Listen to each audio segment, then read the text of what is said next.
জয় গুরু। পরম প্রেমময় শ্রী শ্রী ঠাকুরের শ্রীচরণে আমার শতকোটি কোটি প্রণাম। ঠাকুর পরিবারের শ্রীচরণে আমার শতকোটি কোটি প্রণাম। সকল ইষ্টপ্রাণ দাদা ও ভক্তিমতী মায়েদের আমার আনন্দিত জয় গুরু। আজ আমি আপনাদের শ্রী শ্রী আচার্যদেবের অমৃত একটি ঘটনা বলছি। ফিলান্থ্রপি সম্মুখস্থ মণ্ডপে শ্রী শ্রী আচার্যদেব বসে আছেন। শ্রী শ্রী আচার্যদেব কীভাবে এক গুরুভাইকে সেকেন্ডে বিড়ি খাওয়ার নেশা থেকে ছাড়ালেন এবং তার ভাঙা সংসার কীভাবে জোড়া লাগবে সেই উপায় বলে দিলেন। শ্রী শ্রী আচার্যদেব অনেকের নিবেদন সমাধান দিচ্ছেন। মুর্শিদাবাদ থেকে আগত এক দাদা তার সমস্যার কথা নিবেদন করতে গিয়ে একেবারে হাউ হাউ করে কাঁদতে থাকেন। তার মধ্যেই বলছেন, বাড়িতে 85 বছরের বৃদ্ধা মা, এক ইনভ্যালিড ভাগ্নে সহ বিধবা অসুস্থা দিদি। বইয়ের সাথে বনিবানা না হওয়ায় সে বাপের বাড়িতে থাকে। তাকে মাসে মাসে 5,000 টাকা দিতে হয়, আরও বেশি টাকার দাবি করছে। এই সব নিয়ে উদ্বিগ্নতায় দাদাটি বিড়ির নেশায় আসক্ত হয়েছেন এবং স্বস্তিনী ভেঙে ফেলেছেন। অসহায়ের প্রতিমূর্তির মতো দাদাটি এই সব নিবেদন করলেন। কাঁদতে কাঁদতে আচার্যদেব প্রথমেই জিজ্ঞাসা করে জানলেন দাদাটি দিনে 3-4 বান্ডিল বিড়ি খেয়ে ফেলেন। কম করে ধরেও হিসাব করে দেখলেন এইভাবে বিড়ি খাওয়ায় বছরে 5,400 টাকা অপচয়, উপরন্তু ফুসফুস নষ্ট। এই হিসাব করে তিনি দাদাটিকে তির্যক রকমে বলছেন, একদিকে দিয়ে তুমি নিজেকে নষ্ট করে সরকারের রেভিনিউ বাড়ানোর সাহায্য করছো। যারা বিড়ি বাঁধে তাদের সংসার চলছে।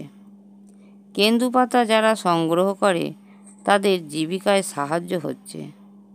কথা আছে, মহিষী দধিচি নিজের দেহের হাড় দিয়ে বজ্র নির্মাণে সহযোগিতা করে অসুর নিধনে দেবতাদের সাহায্য করেছিলেন। তুমি তো তেমনই নিজেকে বিসর্জন দিয়ে এত লোকের উপকারে লাগছ। সরাসরি দাদাটির দিকে তাকিয়ে শ্রী শ্রী আচার্যদেব বলছেন, লাগছ না? দাদাটি এ কথায় কি উত্তর দেন? নিজের খাঁকতি বুঝতে পেরে বলেন, আস্তে আস্তে ছেড়ে দেব।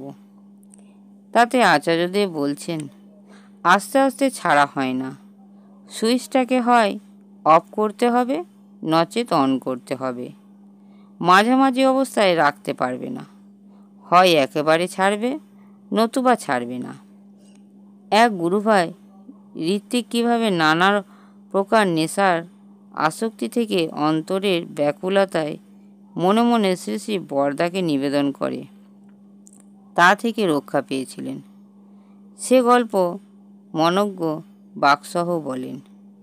দাদাটি তখনও কাঁদতে থাকলে তিনি জিজ্ঞেস করছেন, তুমি কাঁদছ কী জন্যে?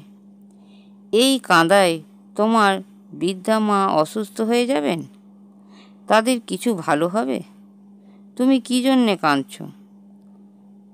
আমি তো দেখছি তোমার 85 বছরের বৃদ্ধা মা এখনও বেঁচে আছেন।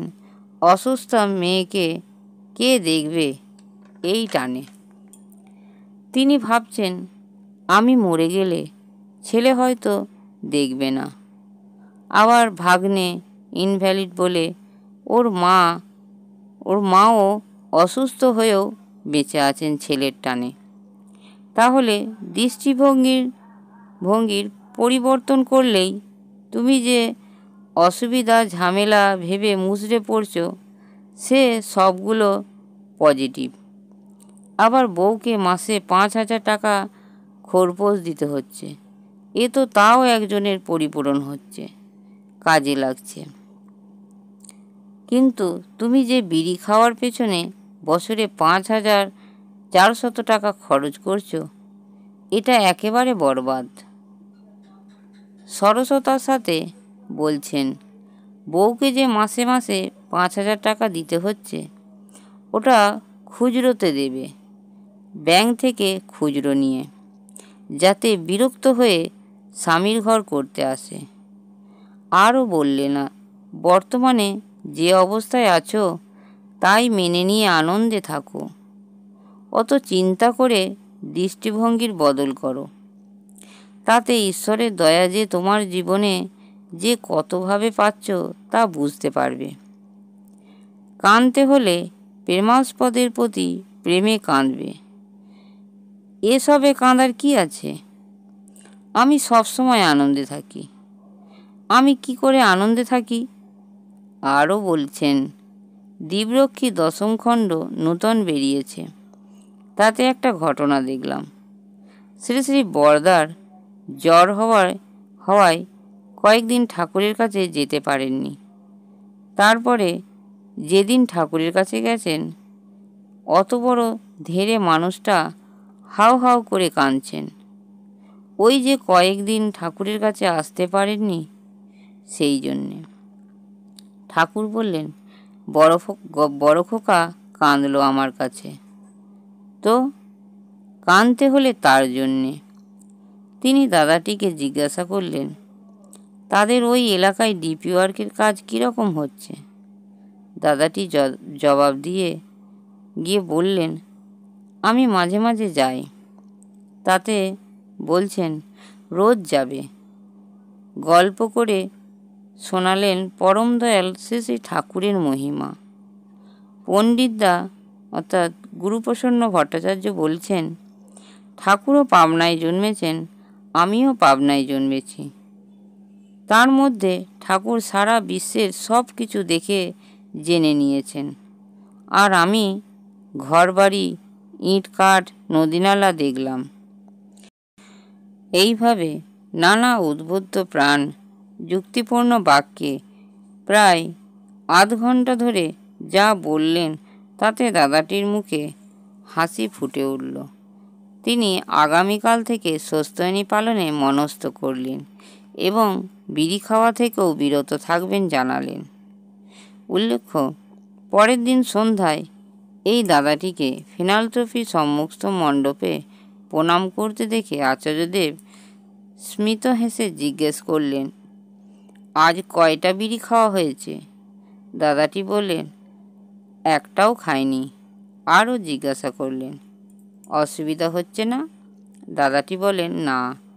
আরও জিজ্ঞাসা করলেন, পারবে ছাড়তে? দাদাটি পরম উৎসাহে মুখে হাসি নিয়ে বললেন, 100%। আচার্যদেব ও খুশির সাথে বললেন, পরের বারে এমন হাসি মুখে আসবে যে আমারই দেখে ভালো লেগে যায়। দাদাটি তার এই আশীর্বাদে যার পর নাই আনন্দিত হলেন। ভিডিওটি এখানেই শেষ করছি। ভিডিওটি ভালো লাগলে একটি সাবস্ক্রাইব করে লাইক, কমেন্ট ও শেয়ার করে আমাকে পরের ভিডিওটি করতে উৎসাহিত করবেন। পরম পিতার আতুল চরণে আমার প্রার্থনা, সবাই ভালো থাকবেন, সুস্থ থাকবেন, পরম পিতাকে নিয়ে আনন্দে থাকবেন। জয় গুরু। বন্দে পুরুষোত্তমম।